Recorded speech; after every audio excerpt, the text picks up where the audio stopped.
Hello student, welcome to शिक्षा site. तो आज हम यूपी टीजीटी की जो कट ऑफ है आंसर की आने के बाद जो अनुमान लगाया जा रहा है कि इतने प्रश्न अगर आपके सही हो रहे हैं तो आपका सिलेक्शन हो सकता है, उसका पूरा विश्लेषण आप सभी के लिए लेके आए हैं। और विषयवार कट ऑफ हम आपको बताने वाले हैं कि अगर आपके इतने प्रश्न के लगभग सही हो रहे हैं तो आप अपने सिलेक्शन को लेके श्योर हो सकते हैं। और सीधे तौर पे आप सभी को बता दें कि आंसर की आने के पहले जो छात्र बोल रहे थे कि 110 प्रश्न सही हैं, 115 प्रश्न के लगभग इसकी कट ऑफ जाने वाली है, तो वो बिल्कुल गलत हैं। और अभी जो इस समय छात्रों में खुशी की लहर है, क्योंकि उनकी जो कट ऑफ है वो बहुत नीचे गिर चुकी है। 115 प्रश्न जहां अनुमान लगाए जा रहे थे, वहीं उनकी जो कट ऑफ है वो 95 प्लस के लगभग आ चुकी है। तो आप ये मान के चलिए कि जितने भी स्टूडेंट हैं उनमें छात्रों में खुशी की लहर है। और हम आपको बताने वाले हैं कि विषयवार कट ऑफ कितनी गई है, किस हिंदी, संस्कृत, साइंस जो भी विषय हैं, तो हम आप सभी को पूरा इसका विश्लेषण दिखाते हैं।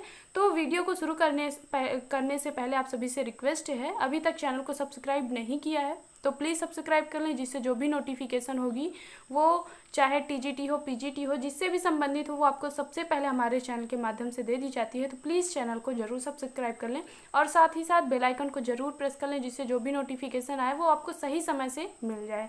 तो चलिए स्टार्ट करते हैं ये वीडियो। तो यहाँ पे आप लोग साफ तौर पे देख पा रहे होंगे कि टीजीटी कट ऑफ 2021 जो अनुमानित है आंसर की आने के बाद, अभी 2 से 3 प्रश्न जो फाइनल आंसर की आएगी तब भी आपके 2 से 3 प्रश्न इधर उधर होंगे। तो आप ये मान के चलिए कि आप 2 से 3 प्रश्न आपके इधर उधर हो सकते हैं। तो यहाँ पे आप सभी को बता दें कि अगर कोई बोल रहा है कि इतने प्रश्न के लगभग अगर आपके सही हो रहे हैं, एकदम 100% श्योर होके कि आपके 100 प्रश्न सही होंगे तो हो सकता है आपका सिलेक्शन, तो वो बिल्कुल गलत है। 2 से 3 प्रश्न आंसर की आने के बाद आयोग के द्वारा जो आंसर की आती है, जो स्टूडेंट चैलेंज करेंगे, अगर वो सही साबित होते हैं तो 2 से 3 प्रश्न आप ये मान के चलिए कि इधर उधर जरूर से जरूर होगा। तो चलिए सबसे पहले हम यहाँ पे 3 कैटेगरी बनाए हैं, जनरल, ओबीसी, ईडब्ल्यूएस और एससी की। और ओबीसी और ईडब्ल्यूएस की कट ऑफ जो रहती है वो लगभग सेम रहती है। तो उनका जो कट ऑफ यहाँ पे हम दिखा रहे हैं वो लगभग सेम है, तो इस वजह से एक ही कॉलम में आपको दिखाएंगे। सबसे पहले हम बात करते हैं हिंदी की। अगर आपके 100 प्रश्न के लगभग सही हो रहे हैं तो आप ये मान के चलिए कि आपका सिलेक्शन हो सकता है। उसकी जो कट ऑफ है, पहले ये माना जा रहा था कि 107 से 108 प्रश्न के लगभग जाने वाली है, तो उसकी कट ऑफ भी कुछ न कुछ कम हुई है। अगर 100 प्रश्न है और ओबीसी के हैं लगभग 93 प्लस और एससी के हैं 79 प्लस। संस्कृत की बात करें तो 105 प्रश्न अगर आपके सही हो रहे हैं तो जनरल के स्टूडेंट हैं तो आप ये मान के चल सकते हैं कि आपका जो सिलेक्शन है वो श्योर हो सकता है। फिर ओबीसी 101 अगर आपके प्रश्न सही हो रहे हैं, एससी के 80 प्लस हैं। और फिर इसके बाद साइंस की बात कर लेते हैं तो 97 के लगभग अगर आपके प्रश्न सही हो रहे हैं तो आप अपने सिलेक्शन को लेकर श्योर हो सकते हैं। और इसी जगह पे ओबीसी या ईडब्ल्यूएस की बात करें तो 90 प्लस के लगभग अगर आपके सही हो रहे हैं, और एससी के लगभग जो हैं, एससी स्टूडेंट हैं, उनका 82 प्लस के लगभग कट ऑफ जाने की उम्मीद है। फिर इसके बाद मैथ्स के जो स्टूडेंट हैं, मैथ्स में 90 प्लस, क्योंकि मैथ का जो क्वेश्चन पेपर था वो बहुत टफ था। लगभग लोगों ने ये इस कट ऑफ का विश्लेषण या क्वेश्चन पेपर का विश्लेषण करने के बाद पता चला है कि इसका जो कट ऑफ है वो अभी और कम होने की उम्मीद है। फाइनल आंसर की का इंतज़ार सभी स्टूडेंट से रिक्वेस्ट है, आप लोग फाइनल जो आंसर की है उसका इंतज़ार करें, तभी आपका जो कट ऑफ है वो कंफर्म हो सकता है। मैथ्स का 90 प्लस की उम्मीद है और 83 ओबीसी, 75 एससी।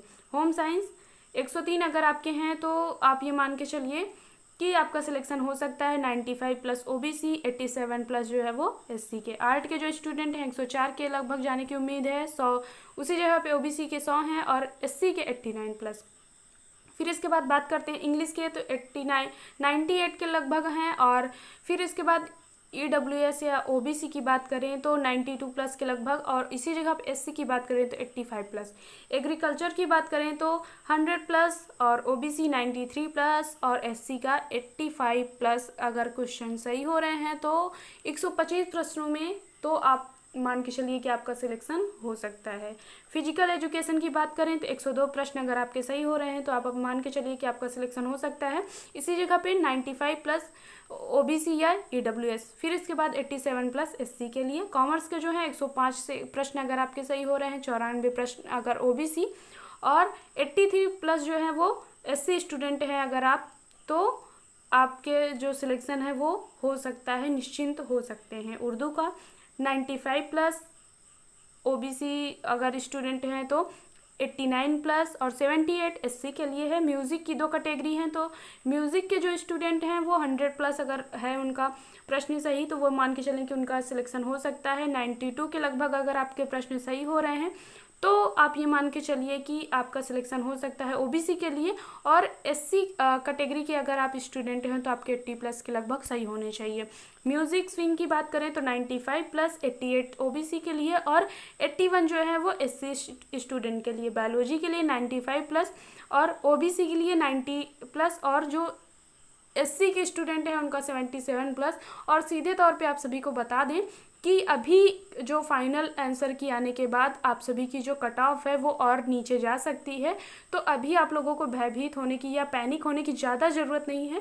थोड़ा बहुत कॉमन बात है, लेकिन अगर आप ज़्यादा इस समय पैनिक होने की आवश्यकता नहीं है कि इतनी ज़्यादा मेरिट जा रही है। अभी फाइनल आंसर की आने के बाद आपके 2 से 3 प्रश्न इधर उधर ज़रूर होंगे, तो हो सकता है कि आप चयनित छात्र में ज़रूर से ज़रूर आपका सिलेक्शन हो सकता है।